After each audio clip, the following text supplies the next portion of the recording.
வணக்கம். மாஞ்சேரி நாராயணன் நம்பியார். என்ன குழப்பமாக இருக்கா உங்களுக்கு?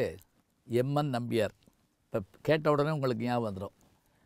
தமிழ் திரையுலகின் 65 ஆண்டு கால அசைக்க முடியாத ஒரு நடிகராக இருந்தவர் இவர் தான். இவருடைய சொந்த ஊர் அன்றைக்கு திருவிதாங்கூர். அது மலபார் பகுதியில் பெருவாமூர் என்கின்ற ஊரில் இவருடைய தந்தையார் இருந்தார். உங்கள் வீட்டில் 3 பேர். இவருக்கு ஒரு சகோதரனும் சகோதரியும் உண்டு. இவருடைய தந்தையார் இவருடைய சின்ன வயதில் இறந்துட்டதுனால அண்ணன் வீட்டுக்கு அவர் போகிறாரு. உதகமண்டலம் ஊட்டிக்கு வர்றார். அங்கே 3ஆம் கிளாஸ் வரைக்கும் தான் படித்தார். அதுக்கு மேலே படிக்க முடியல, வறுமை. நாடக கம்பெனியில் நடிக்க வந்தார். அப்படி நடிக்க வந்தபோது அவருக்கான ஒரு பெரிய வாய்ப்பு என்ன அப்படின்னு கேட்டிங்கன்னா, நவாப் ராஜமாணிக்கம் பிள்ளை அவர்களுடைய நாடக கம்பெனி அவருக்கு நல்லா கை கொடுத்தது. அதில் கொஞ்ச நாள் நடித்தார். பிறகு சினிமா படங்கள் போகிற வாய்ப்புகள் வந்தது. அதில் பம்பாயில் போய் படம் எடுத்தாங்க 1935. அந்த படத்தில் மாதண்ணா அப்படிங்கிற ஒரு நகைச்சுவை வேடத்தில் அக்கண்ணா மாதண்ணாங்கிறதுல மாதண்ணாங்கிற கேரக்டரில் நடித்தார். ரொம்ப புகழ் கிடச்சிது இவருக்கு. திரும்ப வந்தார். சாரங்கபாணி அவர்கள், கும்பகோணம் சாரங்கபாணி அவர்களுடைய அந்த கேரக்டர் பூரா திரும்ப நடிக்கிற வாய்ப்பு கிடச்சிது. நகைச்சுவை வேடங்களில் மிளற ஆரம்பித்தார். பக்த ராமதாஸ்னு ஒரு படம் வந்தது. அந்த படம் தான் இவருடைய முதல் படம். அதில் இவருடைய நடிப்பு இவருக்கு பெரிய வாய்ப்பு கொடுத்தது. திரும்பவும் நாடகத்துக்கு வந்தார். கவியின் கணவன் எஸ்.சி. சுந்தரம் அவர்கள் இதில் நாடகம். அதில் ராஜகுருவாக நடித்து ரொம்ப பெரிய புகழ் கிடைச்சது. பிறகு ராஜகுமாரி, இன்னும் பல படங்கள் எல்லாத்துலேயும் அவர் நடிக்க ஆரம்பித்தார். ஒரு ஆச்சரியம் என்ன அப்படின்னா, இவர் கதாநாயகனாகத்தான் முதல்ல அறிமுகமாகிறார். அப்புறம் வேலைக்காரி படத்தில் வருவார். தேவதாஸ் படத்தில் கதாநாயகனுடைய நண்பனாக வருவார். இப்படியெல்லாம் நடிச்சுட்டே இருந்தவர்.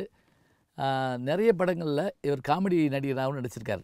நம்ம பழைய படங்கள் நீங்கள் பார்த்தீங்கன்னா, சர்வாதிகாரி படத்தில் இவர் சர்வாதிகாரி நடிச்சிருப்பார்.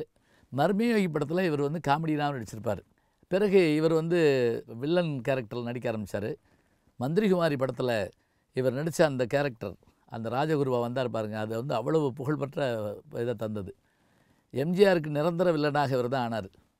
வில்லன்னா உங்கள் வீட்டு பிள்ளை எங்கள் வீட்டு வில்லன் இல்லை. எங்கள் வீட்டு பிள்ளையில் அவர் சாட்டில் அடிக்கிறத பார்த்துட்டு படாத பாடுபட்டு போனாங்க எல்லாரும். எம்ஜிஆர் சாட்டில் அடிச்சிட்டாரு அப்படின்னு.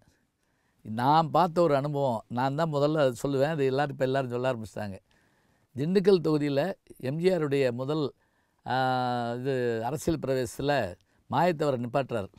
இப்போ எம்ஜிஆர் ஓட்டு கேட்டு வர்றார். சோழவன் தான் வாடிப்பட்டி தொகுதியெலாம் எம்ஜிஆர் அந்த தொகுதி இதுக்கு ஓட்டு கேட்டு வர்றார். அப்போ வாடிப்பட்டி கூட்டத்தில் நான்லாம் கீழே நின்றுட்டுருந்தேன். அப்போ ஒரு கிளவி போய் எம்ஜிஆர் கூட்டத்தில் தள்ளி பிடிச்சிட்டு என்னமோ சொன்னோடனே அவர் சிரிச்சுக்கிட்டே சரின்னார். என்ன சொன்னார் அந்த கிளவி? என்ன சொல்லிச்சுன்னு கேட்டால், ஒன்றும் இல்லை, அந்த நம்பியார் பாயிட்ட கொஞ்சம் ஜாக்கிரதையாக இருப்பா அப்படின்னு சொல்லியிருக்கு. ஏன்னா அப்படியான ஒரு எதிரியாகுன்னு அது நினச்சிருந்துருக்கு. அப்படி படகோட்டி படம் பார்த்தாலும் சரி, மற்றது இருந்தாலும் சரி, அது எம்ஜிஆருக்கு மட்டும் இல்லாமல் சிவாஜி படத்தில் நிச்சயதாம்பலம் போன்ற படங்களில் அவர் உத்தமபுத்திரன், நிச்சயதாம்பலம் போன்ற படங்களில் வில்லன் நடிச்சிருக்காரு. தொடர்ந்து வில்லனாகவே அவருடைய வாழ்க்கை இருந்தது. பிறகு பாக்கியராஜ் அவர்கள் தூரல் நின்று போச்சு படத்தில் அவர் குணச்சித்திர நடிகராக மாற்றினார். கடைசியில் சுதேசின்னு விஜயகாந்த் படம் வரைக்கும் அவர் நடித்தார். ஏறத்தாழ 1000 படங்களுக்கு மேலே அவர் நடிச்சிருக்கிறாரு.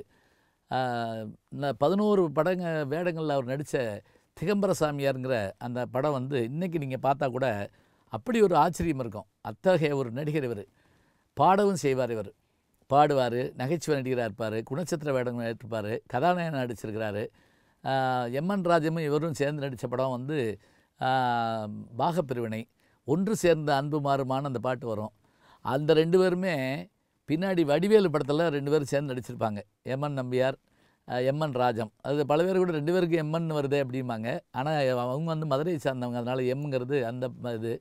இப்போ பாருங்கள், இப்படியான இது தவிர இவர் ஐயப்பன் கோயிலுக்கு தன் வாழ்நாளில் பெரும்பகுதியை குருசாமியாக கழிச்சார். இன்றைக்கும் கூட அவர் பேரில் அங்கே மண்டபங்கள்லாம் இருக்குது. அதனால் தன்னுடைய அந்த வில்லன்கிற இமேஜை காட்டிலும் குருசாமி நம்பியார் அப்படிங்கிற அந்த ஒரு பேர் தான் இன்றைக்கி இருக்குதுன்னு சொன்னால், ஒரு 3ஆம் வகுப்பு மட்டுமே படித்த ஒருத்தர் ஒரு ஹிந்தி படத்தில் நடிச்சிருக்காரு. ஜங்கல்ங்கிற ஆங்கில படத்தில் நடிச்சிருக்காரு.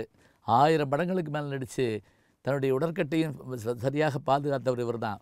உலகம் சுற்றும் வாலிபனில் ஒரு சண்டை காட்சி எடுக்கிறதுக்காக 1 மாதம் தன்னுடைய உடம்பை தயார் பண்ணிட்டு வந்தாராம்.